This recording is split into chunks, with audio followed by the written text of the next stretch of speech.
बिस्मिल्लाहिर्रहमानिर्रहीम। अस्सलामु अलैकुम। डियर स्टूडेंट्स, वकार अरशद आपका बायोलॉजी टीचर। कैसे हैं आप सब? उम्मीद है खैर आफियत से होंगे।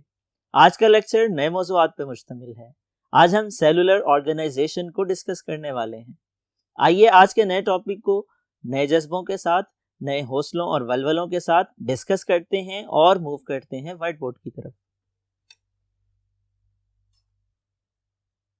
Dear students, recall your memory. Previous lecture में हम लेवल ऑफ ऑर्गेनाइजेशन को डिस्कस कर रहे थे और इंडिविजुअल लेवल से लेकर के बायोस्फीयर लेवल तक डिस्कस किया था। इंडिविजुअल कब बनता है? जब ऑर्गन एंड ऑर्गन सिस्टम मिलके काम करते हैं। ऑर्गन मिलने से ऑर्गन सिस्टम बनता है और ऑर्गन सिस्टम के मिलने से इंडिविजुअल बनता है। एक इंडिविजुअल के अंदर मुख्तलिफ ऑर्गन सिस्टम्स पाए जाते हैं। मिसाल के तौर पे खुराक को हजम करने के लिए डाइजेस्टिव सिस्टम है, सांस के निज़ाम के लिए रेस्पिरेटरी सिस्टम है, पेशाब को बनाने के लिए, खून की सफाई के लिए यूरिनरी सिस्टम है। इसी तरह जिस्म के मुख्तलिफ हिस्सों में कोऑर्डिनेशन पैदा करने के लिए आपके जिस्म में, मेरे जिस्म में, इंसानों के जिस्म में नर्वस सिस्टम मौजूद है। जिस्म को हरकत देने के लिए मस्कुलर और स्केलेटल सिस्टम मौजूद है। डियर स्टूडेंट्स, ये सिस्टम्स कोऑर्डिनेटेड वे में काम करते हैं। जब आप एक्सरसाइज करते हैं, मेहनत और मुशक्कत वाला काम करते हैं, एबनॉर्मली हार्ड वर्क करते हैं, तो उस दौरान में ज़्यादा एनर्जी की ज़रूरत होती है, ज़्यादा रेस्पिरेशन की ज़रूरत होती है। उस ज़्यादा एनर्जी की ज़रूरत को पूरा करने के लिए ज़्यादा ऑक्सीजन दरकार होती है और ज़्यादा ऑक्सीजन को सप्लाई करने के लिए दिल की धड़कन तेज़ हो जाती है, आपके सांस की रफ्तार तेज़ हो जाती है, आपका रेस्पिरेटरी सिस्टम काम करता है, आपका ब्लड सर्कुलेटरी सिस्टम काम करता है और आपका मस्कुलर सिस्टम काम करता है। ये तमाम ऑर्गन सिस्टम मिल करके काम करते हैं। नतीजे के तौर पे आप हार्ड एक्सरसाइज परफॉर्म कर पाते हैं। डियर स्टूडेंट्स, जब मुख्तलिफ इंडिविजुअल्स जो कि एक जैसे हैं, मिलते जुलते हैं, एक वक्त में एक ही जगह पर इकट्ठे रहते हैं, कुदरती तौर पर आपस में मिलाप कर सकते हैं, अपने जैसे नए जानदार पैदा कर सकते हैं, तो उनके ग्रुप को स्पीशी कहा जाता है। जब मुख्तलिफ स्पीशीज मिलके रहती हैं, उनके ग्रुप को पॉपुलेशन कहा जाता है। पॉपुलेशन लार्ज भी हो सकती है, स्मॉल भी हो सकती है। पॉपुलेशन की एग्जांपल 2010 के सर्वे के मुताबिक पाकिस्तान में इंसानी आबादी है जो कि 173.5 मिलियन थी। डियर स्टूडेंट्स, पॉपुलेशन मिलती हैं, कम्युनिटीज बनती हैं। कम्युनिटीज दरअसल असेंबलेज है मुख्तलिफ पॉपुलेशन की, और कम्युनिटीज दो तरह की होती हैं, सिंपल और कम्प्लेक्स कम्युनिटी। सिंपल कम्युनिटी में नंबर ऑफ पॉपुलेशन कम होती हैं। इसकी एग्जांपल फॉलन लोग है, गिरा हुआ पत्ता है जिसके नीचे मौजूद कुछ इंसेक्ट्स होते हैं। डियर स्टूडेंट्स, कम्प्लेक्स कम्युनिटी की बात की जाए, ये बड़ी तादाद में पॉपुलेशन पर मुश्तमिल होती है। इसकी एग्जांपल फॉरेस्ट, पॉन्ड और लेक है। डियर स्टूडेंट्स, जब कम्युनिटीज को कलेक्टिवली मिलाकर पढ़ा जाता है तो बायोस्फीयर बनता है। It constitute all the living world, all the communities of living world. तमाम की तमाम कम्युनिटीज को मजमूई तौर पे बायोस्फीयर कहते हैं। इसको zone of life on earth भी कहते हैं और इसकी डेप्थ समुंदर की गहराइयों से लेकर के बुलंदो बाला पहाड़ों की चोटियों तक है। साइंसदानों के मोहतात अंदाजे के मुताबिक 20 किलोमीटर है। आइए अब हम डिस्कस करते हैं इसके बाद आने वाले टॉपिक को, जो कि सेलुलर ऑर्गेनाइजेशन है। सेलुलर ऑर्गेनाइजेशन को समझने के लिए जरूरी है, आपके इल्म में होना चाहिए, जानदारों के 5 बड़े ग्रुप हैं। और वो कौन कौन से हैं? वो प्रोकैरियोट्स हैं,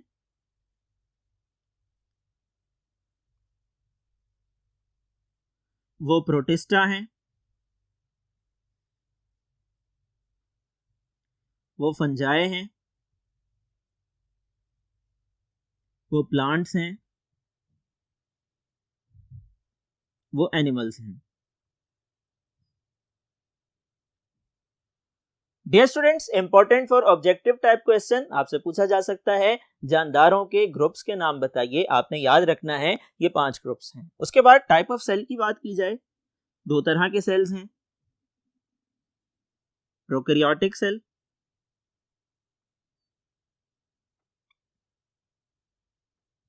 और दूसरी किस्म है यूकैरियोटिक सेल। प्रोकैरियोटिक सेल में न्यूक्लियस नहीं पाया जाता, साइज में छोटे और सादा होते हैं। यूकैरियोटिक सेल में न्यूक्लियस पाया जाता है, साइज में बड़े और पेचीदा होते हैं। प्रोकैरियोटिक सेल की एग्जाम्पल की बात की जाए, इसकी एग्जाम्पल बैक्टीरिया है, इसकी एग्जाम्पल सायानो बैक्टीरिया है। इसी तरह से अगर हम यूकैरियोट्स की बात करें, यूकैरियोटिक सेल की एग्जाम्पल प्लांट सेल है, एनिमल सेल है, फंजाई का सेल है। डियर स्टूडेंट्स, प्रोकैरियोटिक सेल अमूमन ऐसे सेल्स होते हैं जो यूनिसेलुलर ऑर्गेनिज्म में पाए जाते हैं। जो यूकैरियोटिक सेल हैं वो अमूमन मल्टी सेलुलर ऑर्गेनिजम्स में पाए जाते हैं। आइए दोनों में फर्क को डिस्कस कर लेते हैं। डियर स्टूडेंट्स, प्रोकैरियोटिक सेल और यूकैरियोटिक सेल में सवाल पूछा जा सकता है, फर्क बयान कीजिए। आपने 2 लाइनों की सूरत में इसका जवाब देना है। प्रोकैरियोटिक सेल में न्यूक्लियस नहीं पाया जाता, छोटे और सादा होते हैं। यूकैरियोटिक सेल में न्यूक्लियस पाया जाता है, बड़े और पेचीदा होते हैं। आप इंग्लिश में यूं लिख सकते हैं, prokaryotic cell does not have nucleus, small in size and simple in nature. आप लिख सकते हैं, these cells do not have double membrane bounded organelle. इसी तरह यूकैरियोटिक सेल में आप लिख सकते हैं, eukaryotic cells are large and complex. आप लिख सकते हैं, दीज हैव न्यूक्लियस। आप लिख सकते हैं, these have double membrane bounded organelles. आप लिख सकते हैं, these have double membrane bounded organelles. आप मिसालें लिख सकते हैं, प्रोकैरियोटिक सेल की एग्जांपल बैक्टीरिया और साइनोबैक्टीरिया है, यूकैरियोटिक सेल की एग्जांपल एनिमल और प्लांट के सेल्स हैं। डियर स्टूडेंट्स, इसके बाद सेलुलर ऑर्गेनाइजेशन को आइए समझ लेते हैं। सेलुलर ऑर्गेनाइजेशन का मतलब सेल की ऑर्गेनाइजेशन है, और सेल 3 तरीकों से ऑर्गेनाइज हो सकते हैं, और वो 3 तरीके क्या हैं आइए देखते हैं। Number 1, unicellular organisation.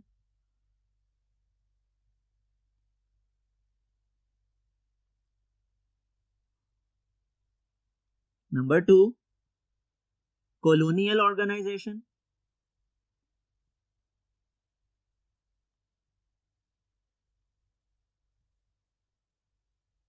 और number 3, multi cellular organisation.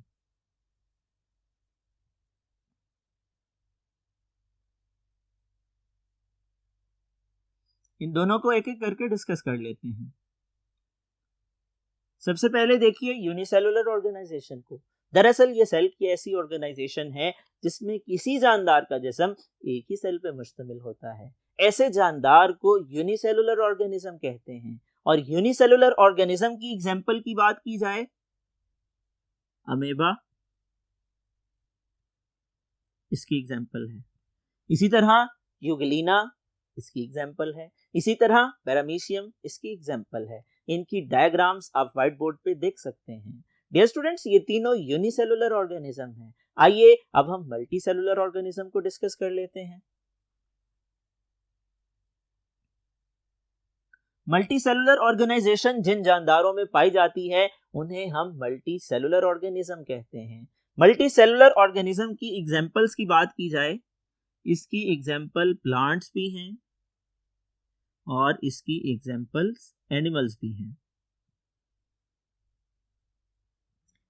Dear students, जो मल्टी सेलुलर ऑर्गेनाइजेशन रखने वाले जानदार हैं वो चूंकि मल्टी सेलुलर ऑर्गेनिज्म कहलाते हैं, उनके अंदर बहुत से सेल्स पाए जाते हैं और हर सेल का काम मखसूस होता है। जबकि यूनिसेलुलर जिनका जिस्म एक ही सेल पे मुश्तमिल है, वो एक सेल उस जानदार की तमाम लाइफ एक्टिविटीज को कंटिन्यू करवाता है, कैरी ऑन करवाता है। Dear students, multi cellular organisation की बात की जाए, 2 तरह के मल्टी सेलुलर ऑर्गेनिज्म होते हैं और उनको हम 2 तरह से क्लासिफाई करते हैं, सिंपल नंबर 1 और complex number 2। Simple multi cellular organisms वो होते हैं जो एक से ज्यादा सेल पर तो मुश्तमिल होते हैं लेकिन बहुत ज्यादा सेल्स पर मुश्तमिल नहीं होते।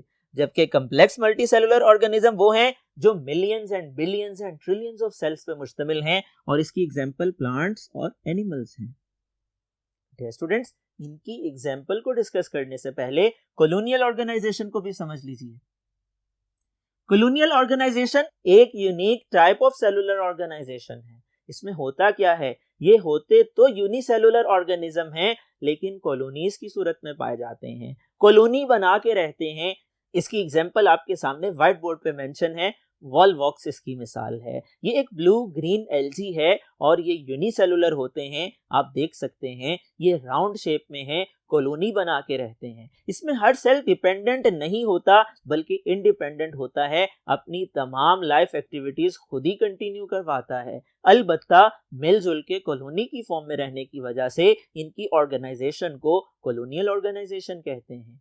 Dear students, multi cellular complex organisms की मिसालों का तस्करा किया जाए तो पौधों में मस्टर्ड प्लांट है और एनिमल में फ्रॉग इसकी एग्जांपल है।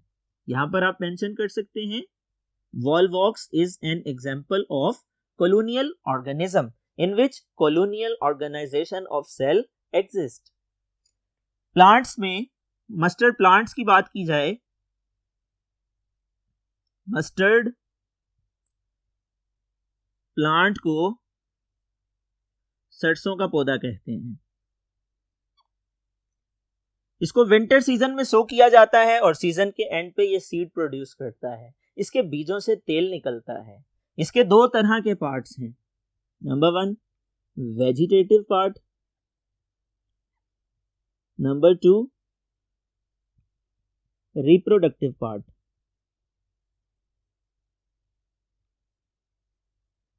वेजिटेटिव पार्ट की बात की जाए तो पौधे के तने को, पत्ते को, जड़ को यानी रूट, स्टेम और लीव को हम वेजिटेटिव पार्ट कहते हैं। रिप्रोडक्टिव पार्ट की बात की जाए तो रिप्रोडक्टिव पार्ट फ्लावर को कहा जाता है, फूल को कहा जाता है। डियर स्टूडेंट्स, ये एग्जाम्पल है मल्टी सेलुलर कम्प्लेक्स ऑर्गेनिज्म की, जो कि सरसों का पौधा यानी मस्टर्ड प्लांट है। इसका साइंटिफिक नेम ब्रासिका कैम्पेस्ट्रस है और इसको इटैलिक्स में लिखते हैं या अंडरलाइन करके लिखते हैं। इसी तरह अगर हम बात करें एनिमल्स की तो एनिमल्स में frog complex multi cellular organism की मिसाल है। इसमें ऑर्गन एंड ऑर्गन सिस्टम पाए जाते हैं और इसमें मेल और फीमेल इंडिविजुअल अलग अलग पाए जाते हैं। ये अपनी लाइफ गुजारता है, इसके अंदर कोऑर्डिनेशन होती है, हर ऑर्गन का स्पेसिफिक काम होता है और हर ऑर्गन में हर टिश्यू का स्पेसिफिक फंक्शन होता है। और फ्रॉग का साइंटिफिक नेम राना टिग्रीना है। ये इंफॉर्मेशंस हैं जो आपसे ऑब्जेक्टिव टाइप पोर्शन में पूछी जा सकती हैं, आपने जहन में रखना है। सेलुलर ऑर्गेनाइजेशन पे नोट आ सकता है लॉन्ग क्वेश्चन की फॉर्म में, शॉर्ट क्वेश्चन पूछा जा सकता है यूनिसेलुलर ऑर्गेनाइजेशन के हवाले से, मल्टी सेलुलर ऑर्गेनाइजेशन के हवाले से, कॉलोनियल ऑर्गेनाइजेशन के हवाले से,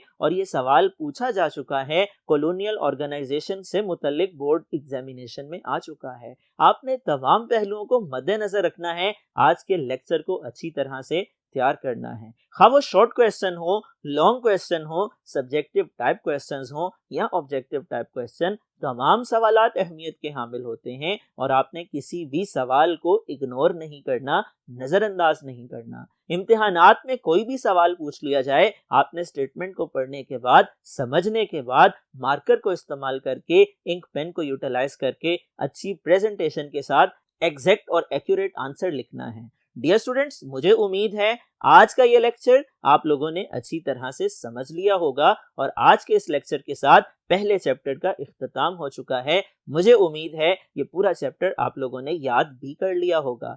डियर स्टूडेंट्स, अगले लेक्चर तक के लिए इजाजत दीजिए, अपना ख्याल रखिएगा। अल्लाह हाफिज।